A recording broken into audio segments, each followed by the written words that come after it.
देखिए, हम लोग 3 फेज इंडक्शन मोटर का स्टडी कर लिए।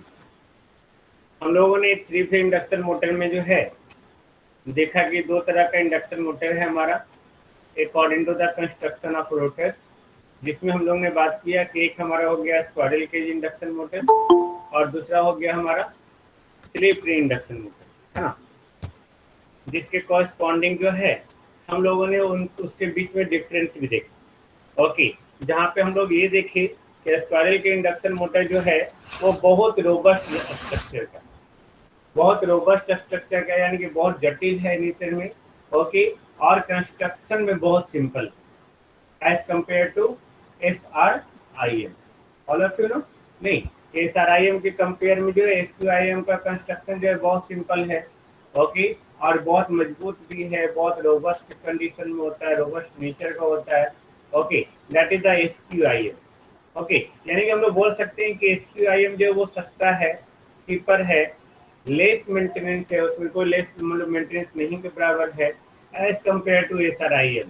ये सब हम लोग स्टडी कर लिए, बट हम लोग SQIM में देखते क्या है, उसका डिसएडवांटेजेस क्या है। Okay, I think all of you no SQIM का डिसएडवांटेजेस क्या है कि उसके पास स्टार्टिंग टॉर्क जो है वो पुअर।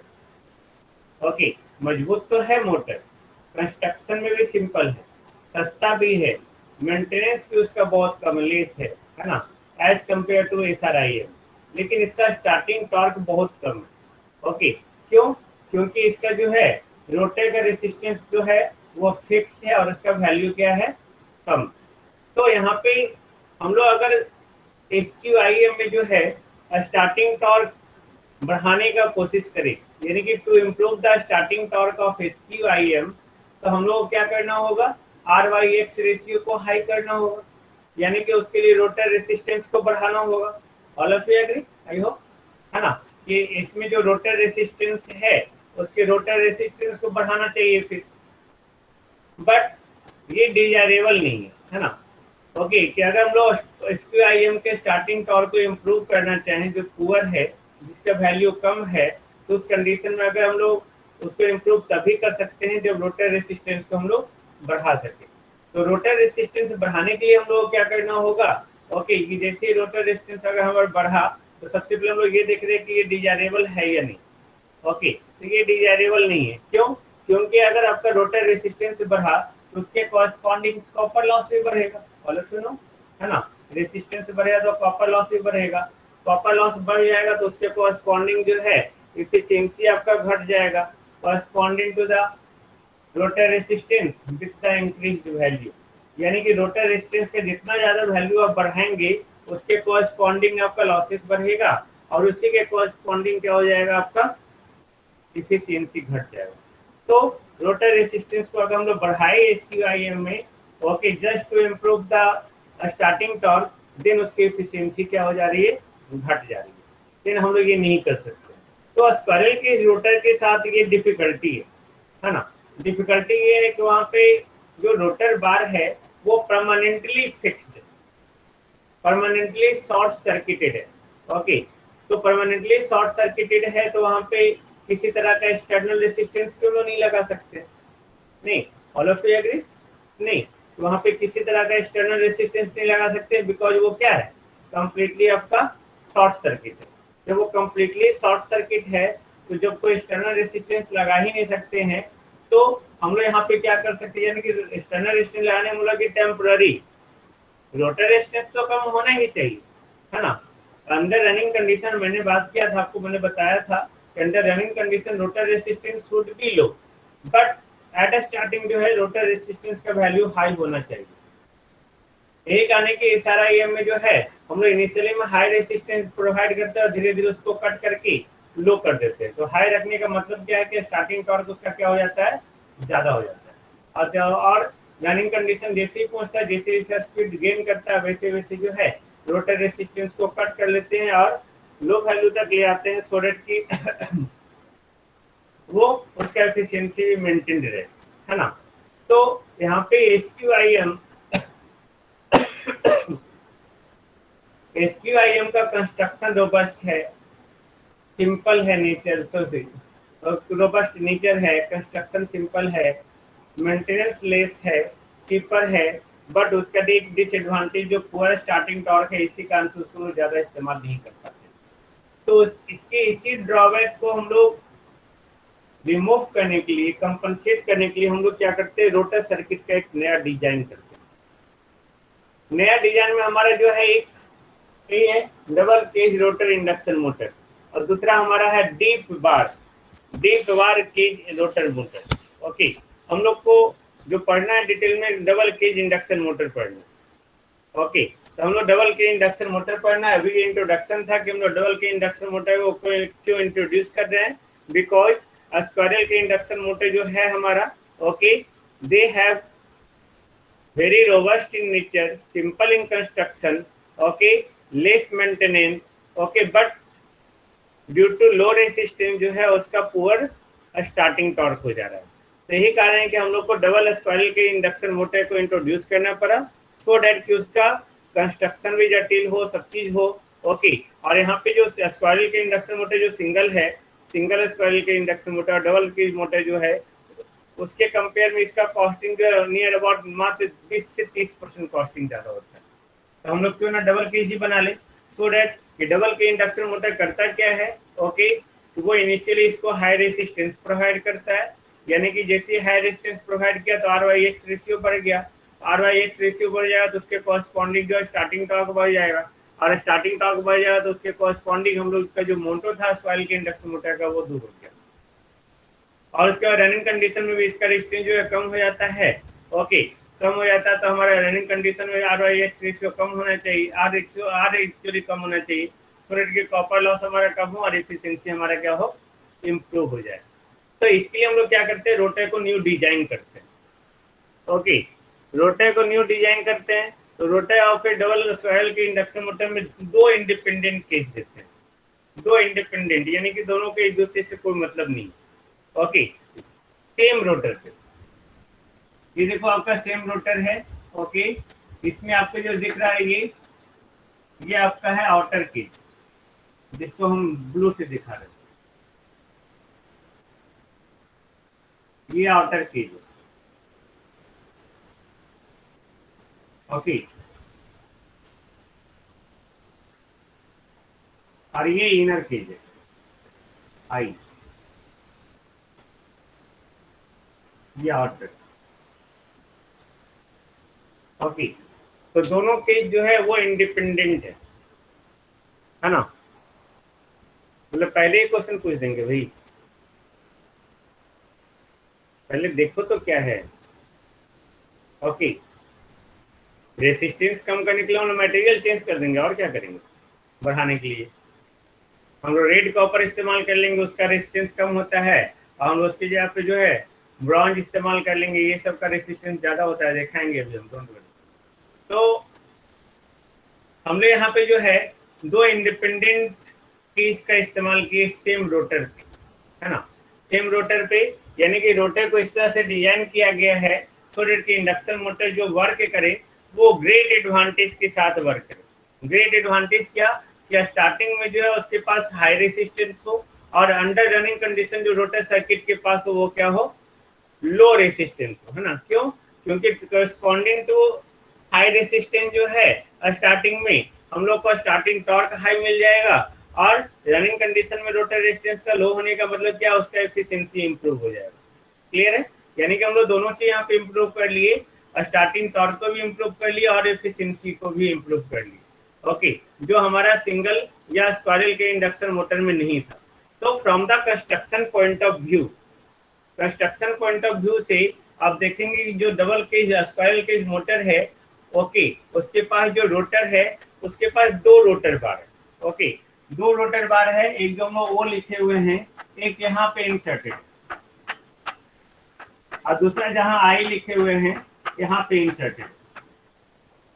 क्लियर, तो ये आपका जो है ये यहाँ एक रोटर बार और यहाँ एक रोटर बार, दो रोटर बार है। ओके, यानी कि हम लोग टू रोटर बार को जो है हम लोग क्या कर रहे हैं, दो रो में रखे हुए हैं। एक रो हमारा ये हो गया, एक रो ये हो गया। ओके, और दूसरा रो ये हो गया, दिस वन। दो रो में, दो केज में हम लोग रोटर बार को प्लेस किए हुए है ना, जिसमें दो रो जो है आपका एक आउटर केज या आउटर स्लॉट जो है, ओके, आउटर केज जो कंटेन कर रहा है रोटर बार, उसका रेसिस्टेंस हाई है।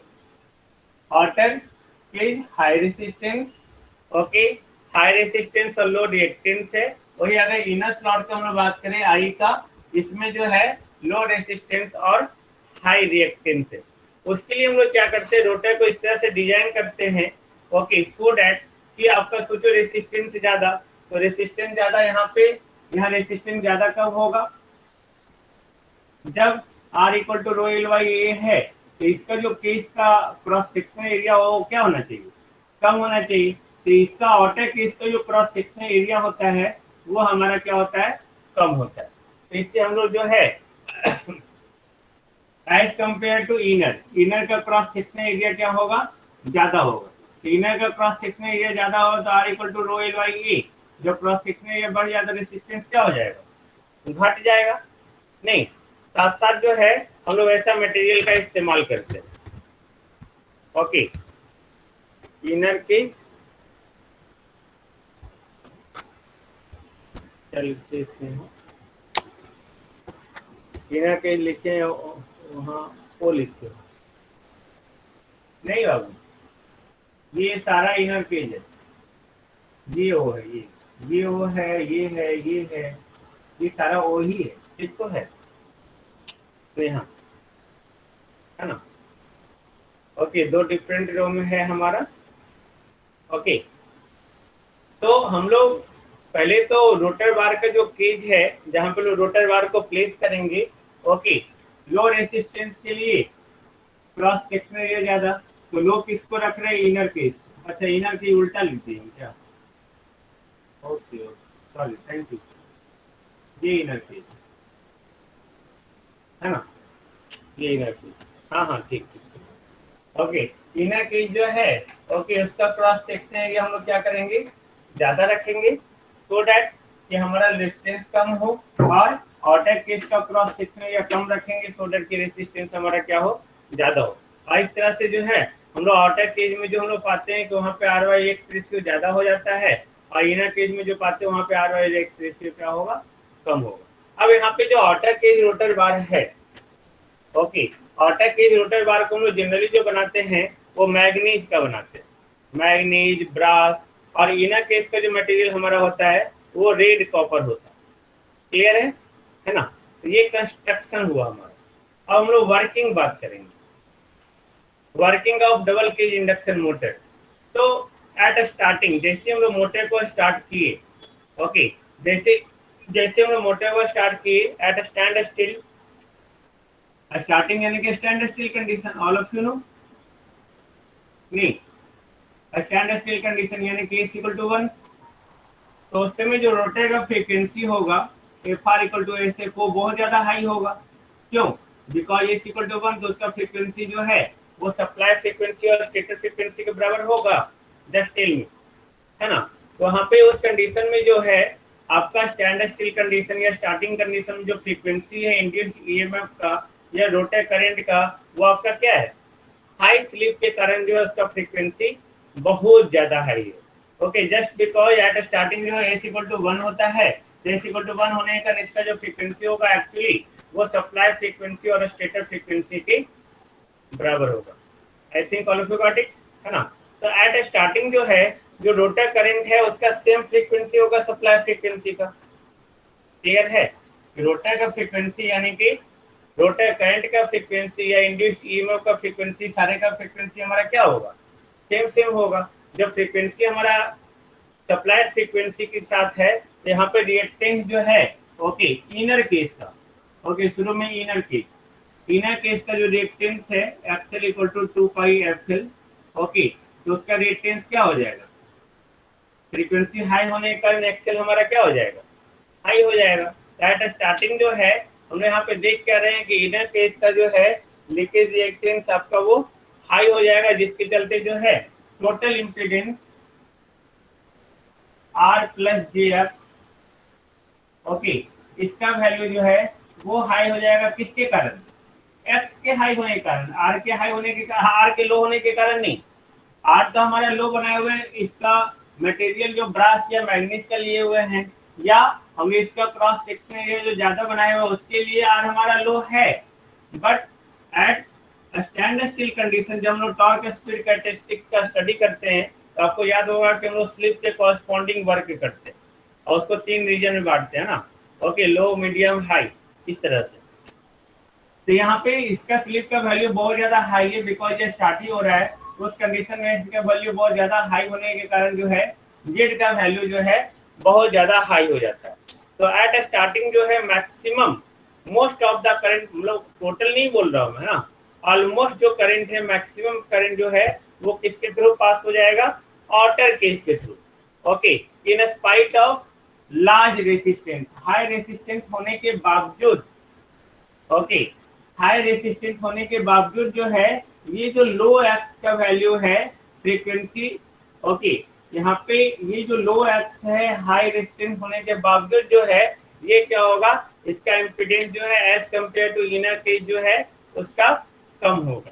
तो इनर केस से कम होगा तो ऑलमोस्ट इससे ये जो आपका इनर केस के कंपेयर में ज्यादा से ज्यादा करंट जो है वो आउटर केस से पास हो जाएगा। जब आउटर केस से पास होगा तो यहाँ पे बिकॉज ऑफ लार्जर रेसिस्टेंस या large resistance of the outer case starting torque हमारा क्या हो जाएगा, हाई हो जाएगा।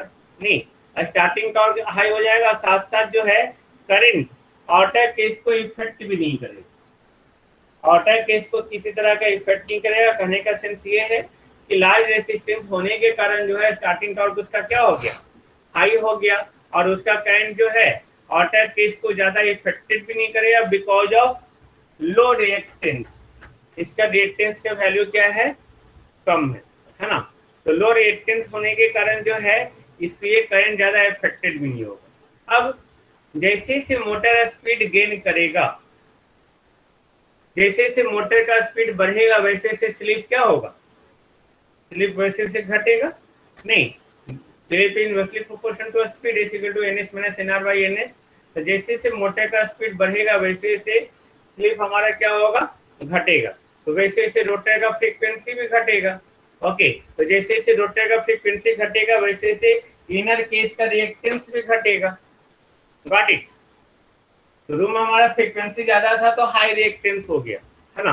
तो जैसे जैसे जो है हमारा रोटर का जो है फ्रीक्वेंसी, सॉरी हाँ, रोटर का फ्रीक्वेंसी जैसे जैसे आपका घटेगा वैसे वैसे जो है आपका रिएक्टेंस भी इनर केस का घटेगा, और जैसे जैसे रिएक्टेंस इनर केस का घटेगा वैसे वैसे इम्पीडेंस भी इनर केस का घटेगा, ओके। और जैसे जैसे इम्पीडेंस घटेगा उसके साथ साथ यहाँ पे ये भी है कि लो रेसिस्टेंस है तो उसका वैल्यू और घटेगा।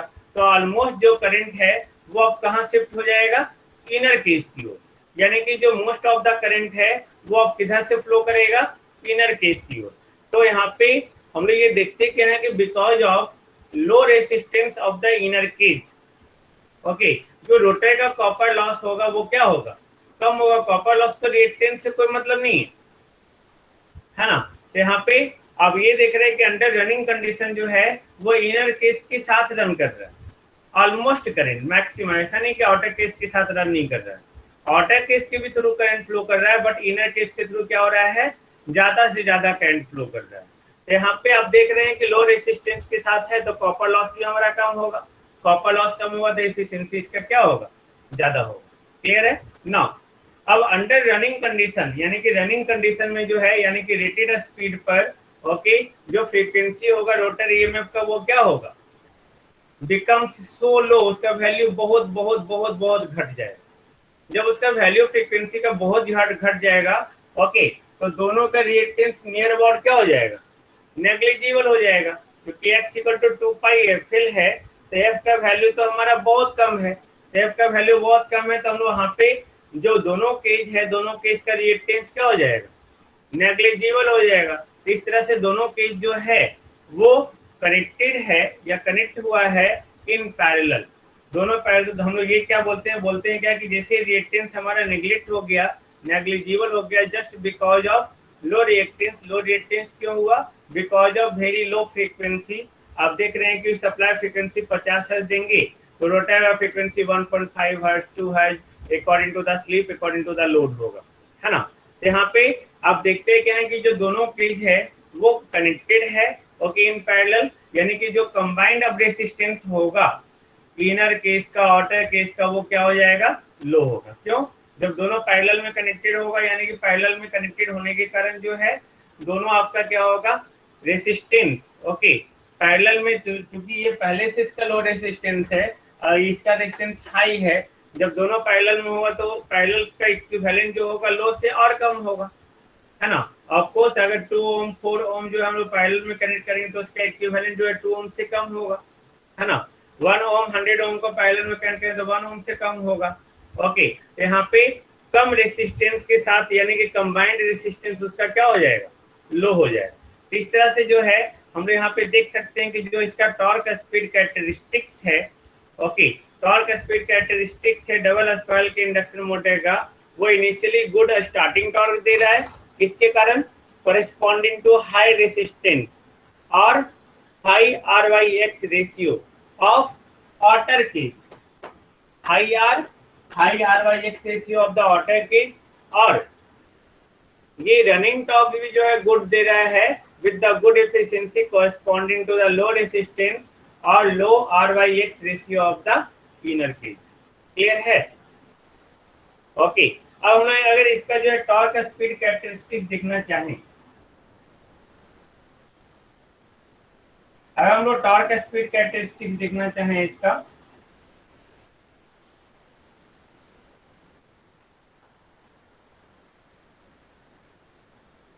ये टॉर्क, ये स्पीड, अब ये देखो सिंपल, ये आउटर केस पर,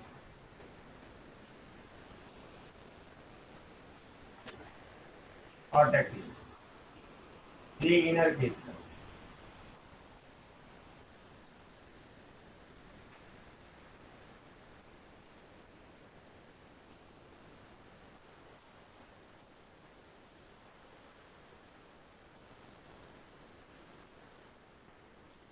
इनर केस। अब इन दोनों को जब लोग कंबाइंड करेंगे, ओके, तो कंबाइंड करने के बाद जो आता है लोग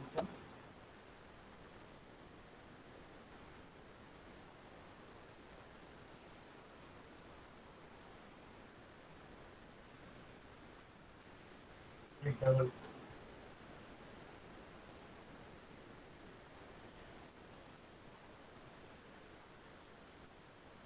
ये आउटर केस का था, ये इनर केस, आउटर केस की कॉरेस्पॉन्डिंग शुरू में स्टार्टिंग टॉर्क हाई है ना, तो यहाँ पे दोनों का रिजल्टेंट गिव करते हैं, आउटर केस का हाई, इनर केस का कम है, बट दोनों को मिलाकर स्टार्टिंग टॉर्क क्या हो जाएगा, और बढ़ जाएगा। और यहाँ पे मैक्सिमम वैल्यू जो यहाँ पे आ रहा है, ये तो कंटिन्यूसली घट ही रहा है। तो अगर हम लोग टॉर्क स्पीड कैरेक्टरिस्टिक्स देखें डबल के इंडक्शन मोटर का, तो जो डबल के इंडक्शन मोटर का मैक्सिमम टॉर्क है, जिसको हम लोग पुल आउट टॉर्क बोलते हैं, ओके, वो जो होता है सिंगल स्पाइरल के इंडक्शन मोटर की मैक्सिमम वैल्यू से कम होता है। यानी कि आपका जो सिंगल स्पाइरल के मोटर होगा, या सिंगल हम लोग बोलते हैं सिंगल SQIM, है ना, उसका जो मैक्सिमम टॉर्क होगा, ओके, इसके मैक्सिमम टॉर्क से ज्यादा होता है, ओके। क्यों? क्योंकि यहाँ पे जो दोनों केज है, इनर केस के कारण मैक्सिमम यहाँ आ रहा है और आउटर केस के कारण मैक्सिमम जो स्टार्टिंग में ही आ जा रहा है, ओके। तीन दोनों का रिजल्टेंट जो है इसकी करस्पॉन्डिंग मैक्सिमम वैल्यू को जो है वो ओवरऑल वो घट जाता है, क्योंकि यहाँ पे आप देख रहे हैं कि इनर केज में जो है मैक्सिमम इस स्पीड पे आ रहा है, आउटर केज के कोरस्पॉन्डिंग मैक्सिमम टॉर्क स्टार्टिंग में ही मिल जा रहा है। तो यही कारण है कि आपका डबल केज इंडक्शन मोटर में जो मैक्सिमम या पुल आउट टॉर्क है as compare to single squirrel cage motor जो है वो कम होता है, और इसका कॉस्ट जो है डबल केज इंडक्शन मोटर का वो भी कम होता है, सॉरी 20 to 30% ज़्यादा होता है। क्लियर है? कोई प्रॉब्लम नहीं है ना। अगर हम इसके इक्विवेलेंट सर्किट ड्रॉ करें, कोई प्रॉब्लम नहीं है ना। ना बिठा दो इसको, ओके।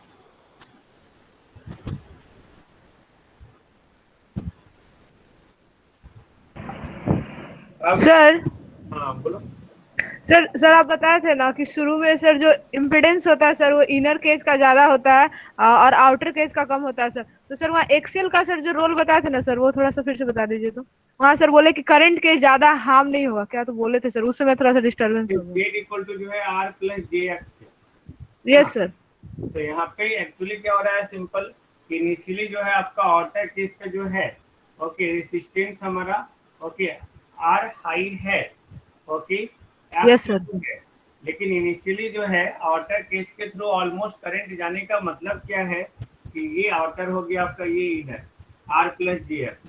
तो इनिशियली क्या हो रहा है कि जैसे ही हमारा स्टार्टिंग कंडीशन आ रहा है तो उसमें एस इक्वल टू 1 के करस्पॉन्डिंग जो रोटर का फ्रीक्वेंसी है वो हमारा स्टेटर के फ्रीक्वेंसी के बराबर हो जाएगा, 1 into f। तो स्टेटर यस के सर। फ्रीक्वेंसी के बराबर होने के कारण जो है, जो आपका इनर केज जो अंदर का है वो पहले इंड्यूस होता है, ठीक है। तो वहाँ पे इनर केज का रिएक्टेंस क्या होगा, वो बहुत ज्यादा बढ़ जाएगा, because yes of sir. Equal to 2 pi F L. तो ये जब बहुत बढ़ जाएगा तो इसका जो इम्पिडेंस है एज कम्पेयर टू आउटर जो है वो क्या होगा, बहुत ज्यादा बढ़ जाएगा। तो बहुत ज्यादा जब ये जेड आई आपका बहुत ज्यादा बढ़ गया, ओके, आउटर के कंपेयर में, तो ज्यादा करंट किधर से पास होगा, लो इम्पिडेंस पाथ। Yes sir. तो लो इम्पिडेंस पाथ से ज्यादा करंट पास होगा। तो यही कारण है कि जो स्टार्टिंग टॉर्क मिलेगा वो आउटर केस के कॉरस्पॉन्डिंग होता है। तो आउटर केस में और ऑब्वियस से पहले से जो हाई रेसिस्टेंस है, तो पहले से हाई रेसिस्टेंस उसके कंस्ट्रक्शन के कारण है, बिकॉज उसका क्रॉस सेक्शनल एरिया जो केस का है वो कम है, प्लस मटेरियल जो हम लोग या तो मैग्नीज या ब्रास यूटिलाइज कर रहे हैं, और इसका जो है पहले से इसका क्रॉस सेक्शनल एरिया क्या है आपका, ज्यादा है। तो यहाँ पे इसका रोटर का रेजिस्टेंस ऑलरेडी ज्यादा है और आपका रिएक्टेंस जो एज कम्पेयर टू इसका कम है, तो आर वाई एक्स रेशियो इसका क्या हो गया, ज्यादा हो गया। तो इसी कारण यस से सर। स्टार्टिंग टॉर्क जो हम लोग को मिल रहा है वो आउटर केज में बहुत ज्यादा मिल रहा है। क्लियर है? Okay, yes sir. चलो ना हम लोग जो है यहाँ पे अगर इक्विवेलेंट सर्किट ड्रॉ करें तो सिंपल ये ट्रांसफार्मर की तरह होगा, इसमें ज्यादा जोर डालने की जरूरत नहीं है।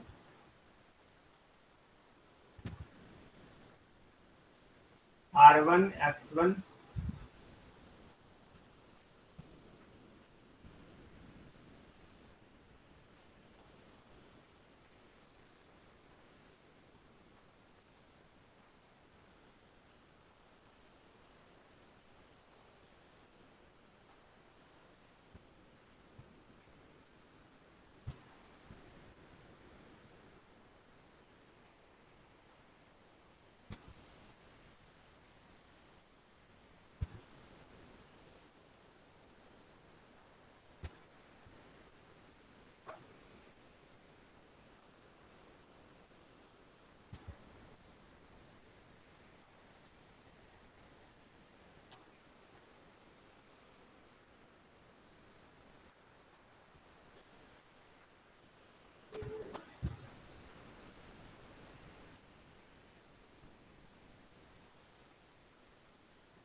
सिंपल ये ट्रांसफार्मर के इक्विवेलेंट सर्किट के जैसा ही है।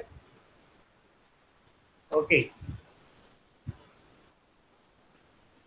टॉर्क स्पीड कहते से एट स्टैंड स्टिल पर, नहीं भैया, एट स्टैंड स्टिल का है, ये पूरा पूरा है ना।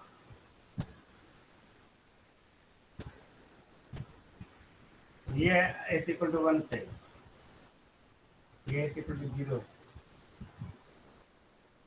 ओके, वर्किंग रीजन इसका ये होता है, ये वर्किंग रीजन। ओके, ये हमारा जो है ट्रांसफार्मर के इक्विवेलेंट सर्किट की जैसा ये है, जहाँ पे ये आपका core loss resistance, magnetising reactance, core loss current, magnetising current, no load current, ये सारा का सारा जो है आपका ये, यानी कि आउटर केस का रेसिस्टेंस रिएक्टेंस, इनर केस का रेसिस्टेंस रिएक्टेंस, वो प्राइमरी के साइड में रिफर्ड किया हुआ है ना। तो प्राइमरी साइड में रिफर्ड किया हुआ है। आप इसको आप इस तरह से जो लिखे हुए बाई के स्क्वायर, एक्चुअली आपको मैं ट्रांसफॉर्मर आपने पढ़ा होगा या पढ़ाऊंगा मैं, R1/R2 इक्वल टू N1/N2 का होल स्क्वायर। एक्चुअली जितना भी जो भी पैरामीटर है जिसका यूनिट ओम है, वो जो होता है नंबर ऑफ टर्न्स के स्क्वायर का डायरेक्टली प्रोपोर्शनल होता है ना।